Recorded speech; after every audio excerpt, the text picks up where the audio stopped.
So effect size describes like the size and the direction of a relationship, a change. It's another one of those terms that like can mean a bunch of things. Typically, when people say effect size, it comes up like this. Oh, I found a statistically significant difference between these two groups. Or, oh, I found that this thing had a statistically significant relationship with this other thing. Or that this thing caused a change in another thing and it was statistically significant.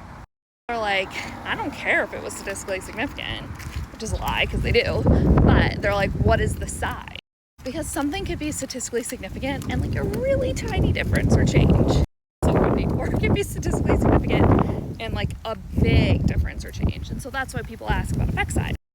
There are people talking about effect size in terms of Cohen's d. That's like the difference between two groups, but it's measured in terms of standard deviation. People will consider a correlation coefficient as an effect size. In terms of like how you calculate it or like how you find all the effects, back to your research questions and the types of analyses you're doing. Effect size, direction of change, a bunch of things. Really there to help explain how big a change was or how big a difference is. Depending on type of analysis you can calculate it a bunch of ways. The size of a difference or change, in my opinion, is always something really helpful to know.